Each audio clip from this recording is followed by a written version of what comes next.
മധ്യേ പാസ്റ്റർ നടരാജനും പത്നിയുമുണ്ട്. യേശു ക്രിസ്തുവിൻ്റെ നാമത്തിൽ നിങ്ങൾക്ക് സ്വാഗതം. ഇവർ ചിദംബരത്ത് അവർ ദൈവവേല ശുശ്രൂഷ ചെയ്യുന്നവരാണ്. നമ്മളുടെ സഭയുമായിട്ട് വളരെയധികം അടുത്ത് പ്രവർത്തിക്കുന്ന വ്യക്തികളാണ്. ദൈവം അവർ വഴി വളരെ അധികം ജോലി ദൈവരാജ്യത്തിൻ്റെ മഹത്വത്തിന് വേണ്ടി ചെയ്യുന്നതാണ്. Praise God, hallelujah. നമുക്കറിയാം, നമ്മൾ ഈ കഴിഞ്ഞ ദിവസങ്ങളിൽ ആചരിച്ച ഒരു ഒരു ഒരു ഫീസ്റ്റ് എന്ന് പറയാം, അല്ലെങ്കിൽ ഒരു സംഭവം എന്ന് പറയാം. എന്നാൽ യേശു ക്രിസ്തു മരിച്ചവരിൽ നിന്ന് ഉയർത്തെഴുന്നേറ്റു, അല്ലേ? ഉയർത്തെഴുന്നേറ്റു. The resurrection of our lord Jesus Christ. പലപ്പോഴും നമ്മൾ ഇത് ആചരിക്കുന്നത് ഒരു ഒരു ഒരു ചരിത്ര സംഭവമായിട്ട് മാത്രമാണ്, അല്ലേ? 2000 വർഷം മുമ്പ് യേശു ക്രിസ്തു കുരിശിൽ മരിക്കുകയും യേശു ക്രിസ്തുവിനെ കല്ലറയിൽ അടക്കപ്പെടുകയും അങ്ങനെ വിശുദ്ധ ലിഖിതങ്ങളിൽ സ്ക്രിപ്ചറിൽ പറയുന്നത് പോലെ 3-ാം ദിവസം അവൻ ഉയർത്തെഴുന്നേൽക്കുകയും ചെയ്തു. അതൊരു ചരിത്ര വിഷയമായിട്ടും ഒരു ചരിത്ര സംഭവമായിട്ടുമാണ് പലവരും കാണുന്നത്. അങ്ങനെ ദൈവം 2000 വർഷം മുമ്പ് യേശു ക്രിസ്തുവിനെ എഴുന്നേൽപ്പിച്ചതിൻ്റെ അതിൻ്റെ ഒരു ആഘോഷമായിട്ടാണ് പലവരും ഈസ്റ്ററിനെ കാണുന്നത്. അതുപോലെ തന്നെ വേറെ പലവരും ഈസ്റ്ററിനെ കാണുന്നത് അവർക്ക് ഇനി മദ്യപിക്കാൻ തുടങ്ങാം, പുകവലി തുടങ്ങാം, അല്ലെങ്കിൽ വേറെ പല കാര്യങ്ങളും തുടങ്ങാം എന്നുള്ള ഒരു സന്തോഷവും. പക്ഷേ യേശുവിൽ പൂർണ്ണമായിട്ട് വിശ്വസിച്ച് ഈ ജീവൻ ദൈവത്തിന് പൂർണ്ണമായിട്ട് സമർപ്പിച്ച വ്യക്തികൾ ഇത് രണ്ടുമല്ല കാണുന്നത്. ഇത് ഇനി എനിക്ക് എൻ്റെ പഴയ ജീവിതത്തിലേക്ക് തിരികെ പോകാമെന്നുള്ളതിൻ്റെ ഒരു ഒരു ഒരു സെലിബ്രേഷനോ അല്ലെങ്കിൽ ഒരു ആഘോഷമല്ല. അതുപോലെ തന്നെ ഇതിനെ ഒരു 2000 വർഷം മുമ്പ് നടന്ന ഒരു ചരിത്ര സംഭവമായിട്ടുമല്ല കാണുന്നത്. ഈസ്റ്റർ എന്ന് വെച്ചാൽ യേശു ക്രിസ്തു ഉയർത്തെഴുന്നേറ്റ് യേശു ക്രിസ്തു പിതാവിൻ്റെ വലത്തുവശത്ത് പോവുകയും അങ്ങനെ യേശു നമുക്ക് ഒരു സഹായകനായിട്ട് പരിശുദ്ധാത്മാവിനെ തരികയും ചെയ്തത്, അത് ദൈവത്തിൻ്റെ ഒരു വലിയ ദാനമാണ്. ആ ദൈവത്തിൻ്റെ ദാനമാവുന്ന പരിശുദ്ധാത്മാവിൻ്റെ ഒരു സെലിബ്രേഷനാണ് ഈസ്റ്റർ. കാരണം നമുക്കറിയാം, ദൈവത്തിൻ്റെ വചനം വളരെ വ്യക്തമായിട്ട് എഫീഷ്യൻസ് 1-ാമത്തെ അധ്യായം വളരെ വ്യക്തമായി അവിടെ പറയുന്നുണ്ട്. അങ്ങനെ പരിശുദ്ധാത്മാവിൻ്റെ ശക്തിയാൽ യേശു ക്രിസ്തുവിനെ മരിച്ചവരിൽ നിന്ന് ഉയർത്തെഴുന്നേൽപ്പിച്ചു എന്ന് പറയുന്ന ആ പരിശുദ്ധാത്മാവ് തന്നെ ദൈവം നമുക്ക് ഓരോരുത്തർക്കും വാഗ്ദാനമായിട്ട് ദൈവം നൽകിയിട്ടുണ്ട്. That is Easter. അതാണ് ഈസ്റ്റർ. നമുക്ക് ഓരോരുത്തർക്കും പിതാവായ ദൈവം പരിശുദ്ധാത്മാവിനെ നമുക്ക് തന്നിരിക്കുന്ന ആ ഒരു ദൈവത്തിൻ്റെ ദാനത്തെ ഓർത്തും ആ പരിശുദ്ധാത്മാവിൻ്റെ ശക്തിയിൽ ഇനിമേൽ എനിക്ക് മുന്നോട്ട് പോകാമെന്നുള്ള ഒരു യാഥാർത്ഥ്യം, ഒരു സത്യവുമാണ് നമ്മൾ ഈസ്റ്ററിൽ യഥാർത്ഥമായിട്ട് ആഘോഷിക്കേണ്ടത്. അല്ലാതെ 2000 വർഷം നടന്നൊരു ചരിത്ര സംഭവം ഉണ്ട്, തീർച്ചയായിട്ടും ഉണ്ട്.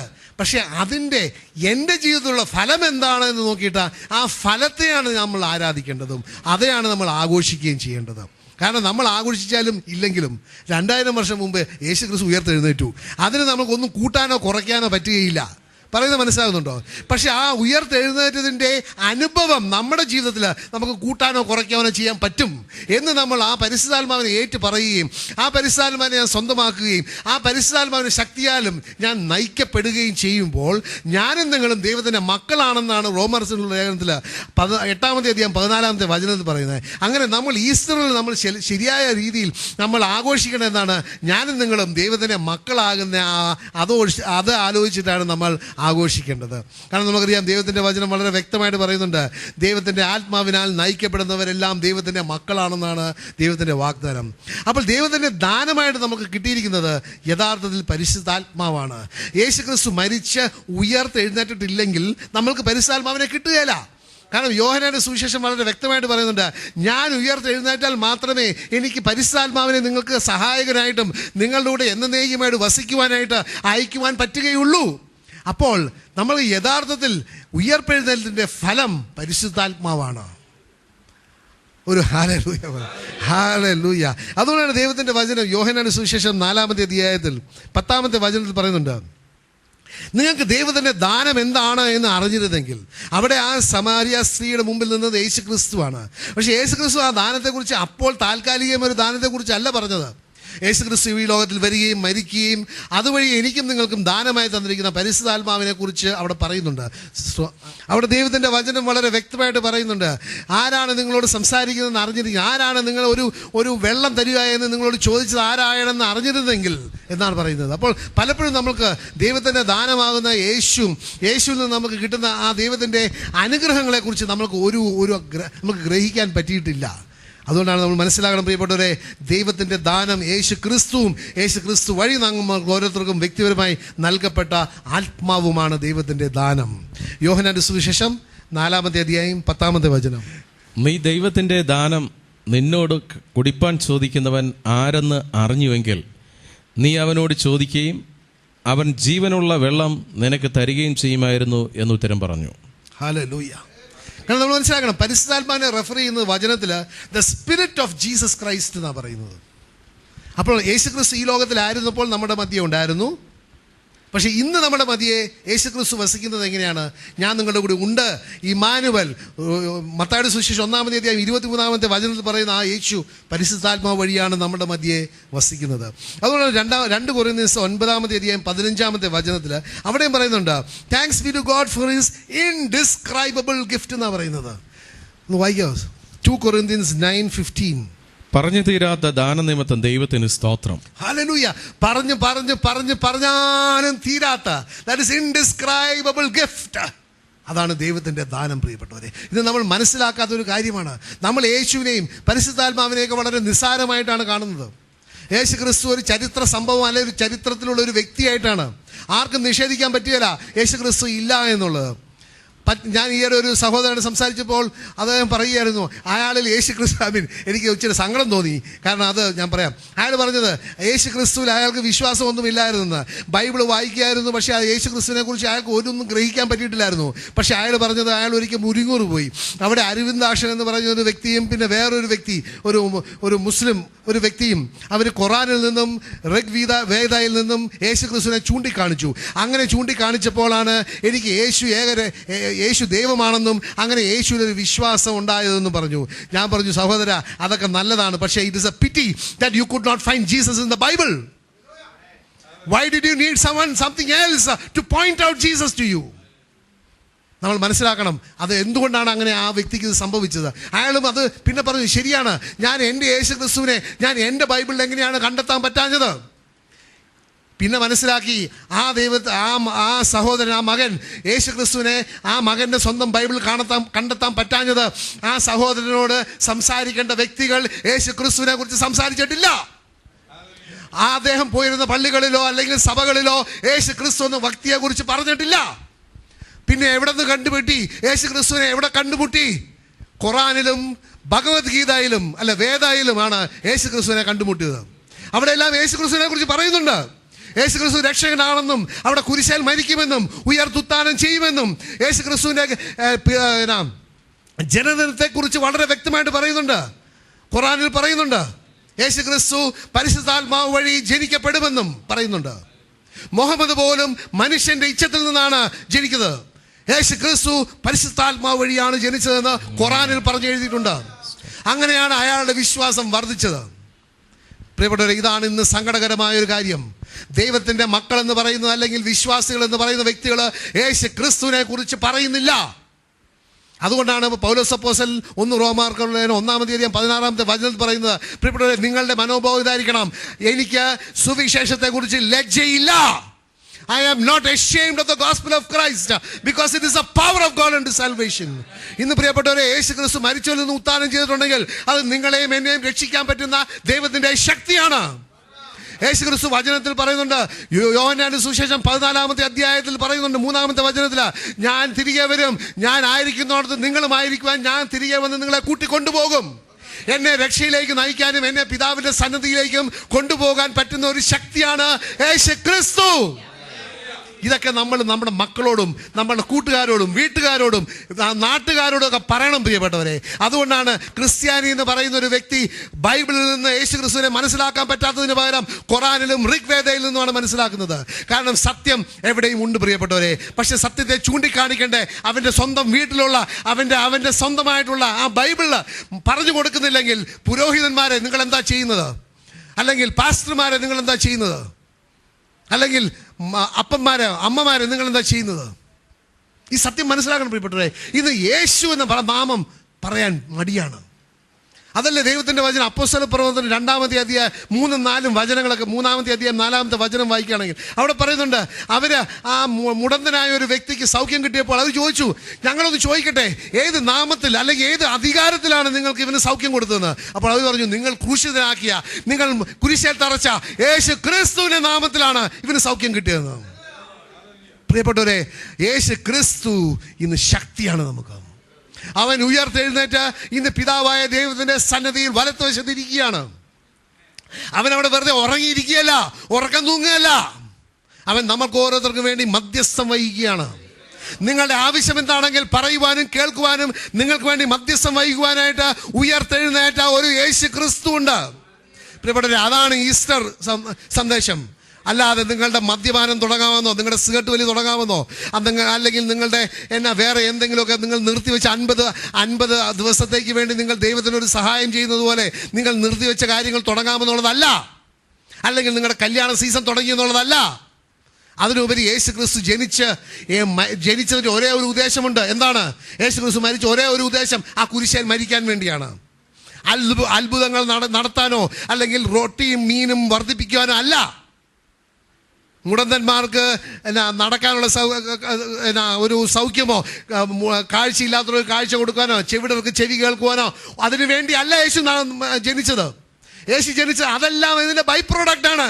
അതൊക്കെ നിസ്സാരമായ ഇഫക്റ്റ് ആണ്. But he died. He came into this world to die and to defeat Satan.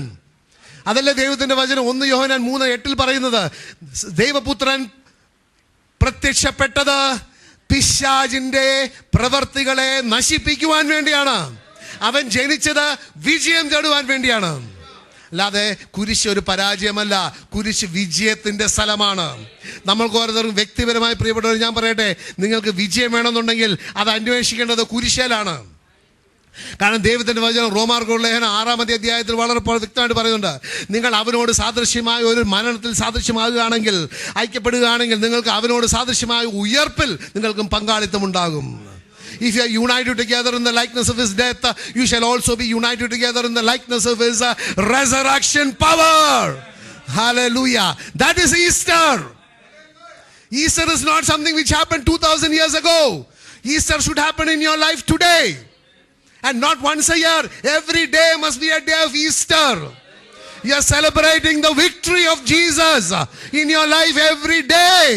That is Easter. അപ്പോൾ ഈസ്റ്റർ കൊല്ലത്തിൽ ഒരു ദിവസം ആഘോഷിക്കാൻ ഒരു ദിനമല്ല. ഈസ്റ്റർ നിങ്ങളുടെ അനുദിനം ആഘോഷിക്കേണ്ട ഒരവസരമാണ്. നമ്മൾ മനസ്സിലാക്കാൻ പ്രിയപ്പെട്ടവരെ. കാരണം പലപ്പോഴും ഇത് നമ്മളുടെ പഴയ ജീവിതത്തിലെ ഒരു ഇതിലോട്ട് തന്നെ പോവുകയാണ്. എന്താണ്?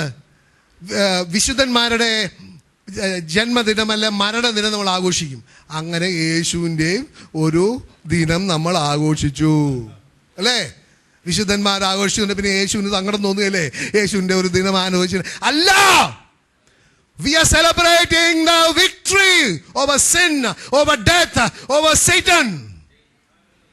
സാത്താന്റെയും മരണത്തിന്റെയും പിശാചിന്റെ പാപത്തിന്റെയും ലോകത്തിന്റെയും എല്ലാം മുകളിൽ ഒരു വിജയം. ആ വിജയം യേശു ക്രിസ്തു നേടിയെടുത്തു. എനിക്കും നിങ്ങൾക്കും അതിന്റെ പങ്കാളികളാകാനുള്ളൊരു അവകാശം തരികയാണ്. ആ അവകാശം എവിടെയാണ്? കുരിശേൽ.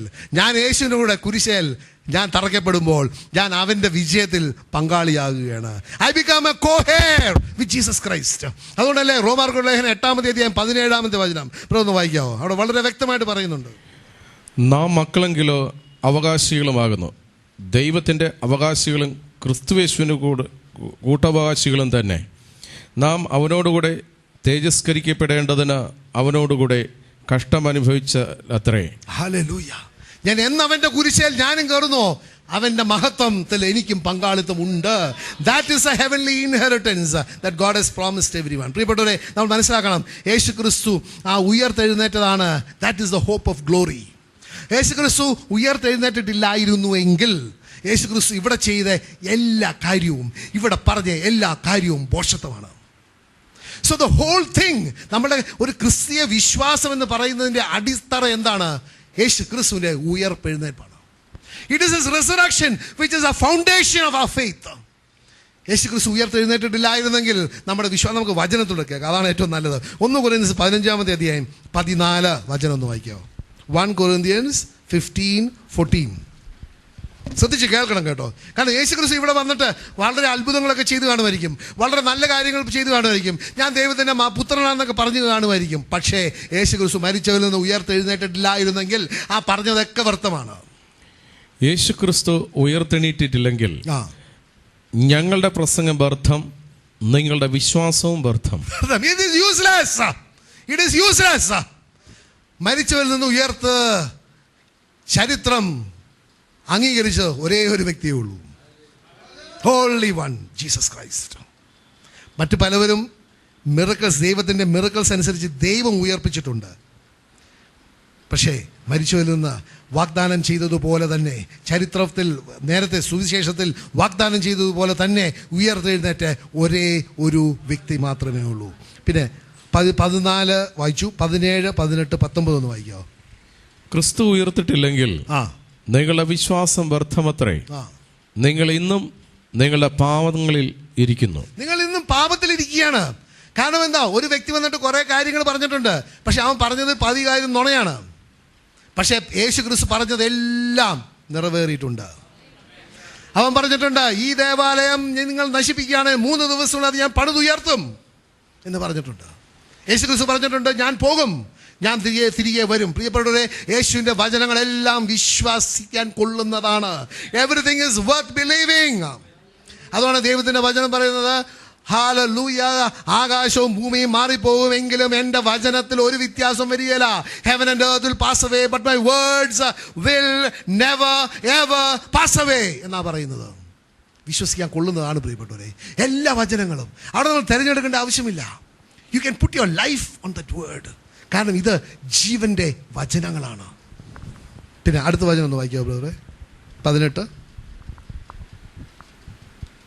ക്രിസ്തുവിൽ നിദ്ര കൊണ്ടവരും നശിച്ചുപോയി. നാം 18 വായിച്ചു. 18, 19. നാം ഈ ആയുസ്സിൽ മാത്രം ക്രിസ്തുവിൽ പ്രത്യാശ വെച്ചിരിക്കുന്നു എങ്കിൽ സകല മനുഷ്യരിലും അനിഷ്ടരന്മാരത്രേ. കാരണം ഇന്ന് പലവരും യേശു ക്രിസ്തുവിനെ കുറിച്ച് കാണുന്നത് ഈ ലോകത്തിൽ താൽക്കാലികമായ ചില കാര്യങ്ങൾ കിട്ടുവാൻ വേണ്ടിയാണ്. ഒരു സൗഖ്യം, ഒരു വിടുതൽ, ഒരു രോഗശാന്തി, അങ്ങനെ ചില്ലറ കാര്യങ്ങൾ കാണാൻ മാത്രമേ യേശുവുമായിട്ടൊരു ബന്ധമുള്ളൂ. അതുകൊണ്ടാണ് ഇവിടെ പറഞ്ഞത്. ഒന്നുകൂടെ വായിക്കാമല്ലോ 19. നാം ഈ ആയുസ്സിൽ മാത്രം ക്രിസ്തുവിൽ പ്രത്യാശ വെച്ചിരിക്കുന്നുവെങ്കിൽ. അവിടെ ഉണ്ടല്ലോ, പ്രാർത്ഥിക്കുക, എനിക്കൊരു രോഗശാന്തി, എനിക്കൊരു സൗഖ്യം, മറ്റത് മറിച്ച് കിട്ടാനായിട്ട് മാത്രം പ്രത്യാശ വയ്ക്കുകയാണെങ്കിൽ സകല മനുഷ്യരിലും അരിഷ്ടന്മാരത്രേ. സകല മനുഷ്യരിലും വി ആർ ടു ബി പിറ്റീഡ് എന്നാ പറയുന്നത്. പക്ഷെ പ്രിയപ്പെട്ട, നമ്മുടെ പ്രത്യാശ ഈ താൽക്കാലികമായ കാര്യങ്ങളിലല്ല, അതിനുപരി ശാശ്വതമായ ഒരു ജീവനിൽ യേശു ക്രിസ്തു വഴി എനിക്ക് നൽകപ്പെടുന്ന, അല്ലെങ്കിൽ എനിക്ക് അവകാശപ്പെടുന്ന ഒരു ശാശ്വതമായ ഒരു നിത്യജീവനിലാണ് എൻ്റെ പ്രത്യാശ. അതുകൊണ്ടാണ് ദൈവത്തിൻ്റെ വചനം പറയുന്നത്, he is the hope of our glory. നമ്മുടെ മഹത്വത്തിൻ്റെ പ്രത്യാശ യേശു ക്രിസ്തുവിലാണ്. അത് എന്ത് പ്രത്യാശ വയ്ക്കാനുള്ള ഒരു അവകാശം എന്താണ്? അവൻ പറഞ്ഞതുപോലെ മരിച്ചവരിൽ നിന്ന് ഉയർത്തെഴുന്നേറ്റു. ഹല്ലേലൂയ. ഇന്ന് പിതാവായ ദൈവത്തിൻ്റെ വലത്തുവശത്ത് എനിക്കും നിങ്ങൾക്കും വേണ്ടി മധ്യസ്ഥം വഹിക്കുവാനായിട്ട് അവൻ അവിടെ ഇരിക്കുകയാണ്. That is the power that we have. അപ്പോൾ എങ്ങനെയാണ്? അവൻ അസാധ്യമായ ഒന്നുമില്ല. He is El Shaddai, God Almighty, സർവശക്തൻ. അസാധ്യമായ ഒന്നുമില്ല. എൻ്റെ ദൈവം എന്ന് പറഞ്ഞു, എൻ്റെ ദൈവത്തിന് അസാധ്യമായ ഒന്നുമില്ല. ദൈവത്തിന് അസാധ്യമായ ഒന്നുമില്ല. ഹല്ലേലൂയ. അപ്പോൾ ദൈവം ശക്തിയാണ്. Is a power. അതാണ് എഫിഷ്യൻസ് 3-ാമത്തെ അധ്യായം 20-ാമത്തെ വചനത്തിൽ പറയുന്നില്ലേ, according to the power that works in us. അല്ലേ, നമ്മൾ വിചാരിക്കുന്നതിലും ആലോചിക്കുന്നതിനേക്കാൾ വളരെയധികം ചെയ്തു തരാൻ കഴിവുള്ള ഒരു ദൈവമുണ്ട്. ആ ദൈവം നമ്മൾ വസിക്കുമ്പോൾ നമ്മളിൽ ദൈവത്തിൻ്റെ ശക്തിയാണ് വസിക്കുന്നത്. ഏത് ശക്തിയാണ്? ആ ശക്തിയുടെ അളവ് എന്താണ്? അളവ് എത്രയാണ്? എത്ര മെഗാടൺ ആണ്? ഡൈനാമൈറ്റ്. ഹല്ലേലൂയ. അളവില്ല. ഈ പ്രപഞ്ചം മുഴുവൻ സൃഷ്ടിച്ചത് ആ ദൈവത്തിൻ്റെ ശക്തി വഴിയാണ്. It is a power of God that created the universe. ആ ശക്തി പ്രിയപ്പെട്ടവരെ എന്നിലും നിങ്ങളിലും വസിക്കുന്നു. That is the great mystery. നിങ്ങൾ മനസ്സിലാക്കണം, ഈ പ്രപഞ്ചം മുഴുവൻ സൃഷ്ടിച്ച സർവശക്തനായ ദൈവം, ഗോഡ് ഓൾമൈറ്റി, എൽ ഷഡായ്, എൻ്റെയും നിങ്ങളുടെയും ഹൃദയത്തിൽ എന്നെയും നിങ്ങളോടുമായിട്ട് ഒരു ബന്ധം പുലർത്താൻ വേണ്ടി വസിക്കുകയാണ്. That is a victory that you and I have. ഇതാണ് നമ്മുടെ ശക്തി. This is Easter. കാരണം പരിശുദ്ധാത്മാവിനെ നമുക്ക് നൽകപ്പെട്ടത് യേശുക്രിസ്തു മരിച്ചു ഉയർത്തെഴുന്നേറ്റിട്ടാണ്. അതിനു മുമ്പ് ചില കാലങ്ങളിൽ ചില വ്യക്തികൾക്ക് മാത്രമേ ദൈവം പരിശുദ്ധാത്മാവിന് സാന്നിധ്യം കൊടുത്തിട്ടുണ്ടായിരുന്നുള്ളൂ. പക്ഷെ ജോയൽ പ്രവാചന വചനം 2:28 പറയുന്നത് പോലെ, I will pour out my spirit on all flesh. എല്ലാവരുടെ മുകളിലും. ഒന്ന് വായിക്കുക ബ്രദറെ, ജോയൽ 2:28. അതിനുശേഷമോ ഞാൻ സകല ജഡത്തിന്മേലും എൻ്റെ ആത്മാവിനെ പകരും. സകല ജനം, സകല ജനം, സകല ജനം. I will pour out my spirit on all flesh. ഒന്ന് പറഞ്ഞേ, സകല ജനം, സകല ജഡം, സകല ജനം, സകല ജനം. Hallelujah. What joy. This is a victory. ദൈവം വാഗ്ദാനം ചെയ്തിരിക്കുന്നത്. കാരണം ദൈവത്തിൻ്റെ ആത്മാവ് നമ്മളുണ്ടെങ്കിൽ അവിടെ എപ്പോഴും വിജയം മാത്രമേ ഉള്ളൂ. വിജയം. അതാണ് നമുക്ക് സങ്കീർത്തനം 47 സങ്കീർത്തനം 1 മുതൽ 4 വരെ ഒന്ന് വായിക്കാം. സങ്കീർത്തനം 47 1 മുതൽ 4 വരെ. സകല ജാതികളുമായുള്ളവരെ കൈകൊട്ടുവിൻ, ജയഘോഷത്തോടെ ദൈവസന്നിധിയിൽ ആർക്കുവിൻ. അത്യുന്നതനായ യഹോവ ഭയങ്കരൻ, അവൻ സർവ്വഭൂമിക്കും മഹാരാജാവാകുന്നു. ഹല്ലേലൂയ. അവൻ ജാതികളെ നമ്മുടെ കീഴിലും വംശങ്ങളെ നമ്മുടെ കാൽക്കീഴിലുമാക്കുന്നു. അവൻ നമുക്ക് നമ്മുടെ അവകാശത്തെ തിരഞ്ഞെടുത്ത് തന്നു. ഹല്ലേലൂയ. താൻ സ്നേഹിച്ച യാക്കോബിന്റെ ശ്ലാഘ്യ ഭൂമി തന്നെ. അവൻ എന്താ തന്നിരിക്കുന്നത്? He will choose our inheritance for us. The excellence of Jacob whom he loves. ഇവിടെ എല്ലാം യാക്കോബുമാരാണ്. പക്ഷെ ദൈവത്തിൻ്റെ കൃപയാൽ എല്ലാം ഇസ്രായേലിനെ ആക്കി വെച്ചിരിക്കുകയാണ്. അത് ദൈവം നമുക്ക് തരുന്ന തെരഞ്ഞെടുക്ക് ദൈവത്തിൻ്റെ അവകാശം നമുക്ക് തരികയാണ്. വാട്ട് ഇസ് ആ ഇൻഹെറിറ്റൻസ്? ഇൻഹെറിറ്റൻസ് ദൈവവുമായിട്ട് ദൈവത്തിൻ്റെ ആത്മാവാണ് നമുക്ക് തരുന്നത് ഇൻഹെറിറ്റൻസ് ആയിട്ട്. ഹല്ലേലൂയ. അപ്പോൾ അവിടെ എന്താണ്? സന്തോഷമുണ്ട്. അവിടെ വളരെ വ്യക്തമായിട്ട് പറയുന്നുണ്ട്, shout to God with a voice of triumph. Shout to God with a voice of triumph. കാരണം എന്താണ്? ദൈവം നമുക്ക് നമ്മളുടെ അവകാശം തിരഞ്ഞെടുത്ത് നമ്മൾക്ക് ഓരോരുത്തർക്കും തരികയാണ്. ഹല്ലേലൂയ. കാരണം എന്താണ്? നമ്മൾ ഓരോരുത്തരും ദൈവത്തിൻ്റെ മക്കളാണ്. ദൈവത്തിൻ്റെ വചനം പറയുന്നത് നമ്മൾ ദൈവത്തിൻ്റെ ഭവനത്തിലെ അംഗങ്ങളാണ്. ഈ അറിവാണ് നമുക്ക് വിജയം തരുന്നത്. ഞാൻ ഇനി ഒരു പാപത്തിൻ്റെ ഒരു അടിമയല്ല, സാത്താൻ്റെ ഒരു അടിമയല്ല. അതിനുപരി ഞാൻ ദൈവത്തിൻ്റെ മകനാണ്, ദൈവത്തിൻ്റെ മകളാണ്. എന്ന് പറഞ്ഞേ, ഞാൻ ദൈവത്തിൻ്റെ മകനാണ്, ദൈവത്തിൻ്റെ മകളാണ്. ഹല്ലേലൂയ. ആ അറിവ് തന്നെയാണ് നമുക്ക് വിജയത്തിലേക്ക് നമ്മളെ നയിക്കുന്നത്. നമുക്ക് പിന്നെ പേടിയില്ല, ഭയമില്ല. കാരണം ദൈവത്തിൻ്റെ വചനം പറയുന്നുണ്ട്. ഹല്ലേലൂയ. സങ്കീർത്തനം 23 സങ്കീർത്തനം 4 വചനത്തിൽ പറയുന്നത് പോലെ, മരണത്തിൻ്റെ നിഴൽ വീണ താഴ്വാരയിലൂടെ ഞാൻ നടന്നാൽ പോലും എനിക്ക് ഭയമില്ല. കാരണം അങ്ങ് ദൈവം എൻ്റെ കൂടെ ഉണ്ട്. Even if I walk through the valley of the shadow of death, I shall fear no evil, for thou art with me. എൻ്റെ അപ്പൻ എൻ്റെ കൂടെ ഉണ്ട്. ഹല്ലേലൂയ. എൻ്റെ അപ്പൻ എൻ്റെ കൈ പിടിച്ചാണ് എന്നെ നടത്തുന്നത്. ഹല്ലേലൂയ. അതുകൊണ്ടാണ് പറയുന്നത്, Lord is my shepherd, I shall not want. പ്രിയപ്പെട്ടവരെ, ഇതാണ് വിജയം. ഇതൊക്കെ എപ്പോഴാണ് നമുക്ക് കൈവരിക്കാൻ പറ്റുന്നത്? ദൈവത്തിൻ്റെ ആത്മാവിനെ എന്നിൽ നിറയുമ്പോൾ. When I am filled with the Spirit of God, അപ്പോൾ മാത്രമേ നമുക്ക് the Lord is my shepherd എന്ന് പറയുവാൻ പറ്റുകയുള്ളൂ. അങ്ങനെ ദൈവത്തിൻ്റെ സാന്നിധ്യത്തിൽ നമുക്ക് എപ്പോഴും വിജയം മാത്രമേ ഉള്ളൂ. കാരണം അവൻ വിജയത്തിൻ്റെ അടയാളമാണ്. അവനൊരു നാമമുണ്ട്. അതാണ് യഹോവ നിസ്സി എന്ന് പറയുന്നത്. The Lord is my banner. എൻ്റെ ജയക്കൊടിയാണ് ദൈവം. ഹല്ലേലൂയ. ആരൊക്കെ ഏറ്റു പറയും എൻ്റെ ജയക്കൊടി ദൈവമാണെന്നുള്ളത്? ഹല്ലേലൂയ. എനിക്ക് പരാജയമില്ല. The Lord is my banner, യഹോവ നിസ്സി. Hallelujah, hallelujah. അതുകൊണ്ടാണ് 2 കൊരിന്ത്യർ 2 വചനത്തിൽ അവിടെ പറയുന്നത്, thanks be to God always, he who leads me in triumph എന്നാണ് പറയുന്നത്. Thanks be to God for he always. ചിലപ്പോഴല്ല, എല്ലാ സാഹചര്യത്തിലും എന്നെ വിജയത്തിലേക്ക് നയിക്കുന്ന ദൈവത്തെ ഓർത്ത് ഞാൻ നന്ദി പറയുകയാണ്. ഇവിടെ ഒന്ന് വായിക്കാവോ? 2 കൊരിന്ത്യർ 2 വചനം. ക്രിസ്തുവിൽ ഞങ്ങളെ എപ്പോഴും ജയോത്സവമായി നടത്തുകയും എല്ലായിടത്തും തങ്ങളെക്കൊണ്ട് തൻ്റെ പരിജ്ഞാനത്തിൻ്റെ വാസന വെളിപ്പെടുത്തുകയും ചെയ്യുന്ന ദൈവത്തിന് സ്തോത്രം. അപ്പോൾ എപ്പോഴൊക്കെയാണ് എന്നെ വിജയത്തിൽ നടത്തുന്നത് ദൈവം? എല്ലായ്പ്പോഴും. എപ്പോഴൊക്കെയാണ്? എല്ലായ്പ്പോഴും. ആഴ്ചയിലൊന്ന്, മാസത്തിലൊന്ന്, ഞായറാഴ്ചകളിൽ മാത്രം? ഹലോ, ബ്രദർ ഒന്നും കൂടെ വായിച്ചു ഉറക്കെ. ക്രിസ്തുവിൽ ഞങ്ങളെ എപ്പോഴും എപ്പോഴും ജയോത്സവമായി എപ്പോഴും ഒന്ന് പറഞ്ഞു. എപ്പോഴും. Hallelujah, hallelujah.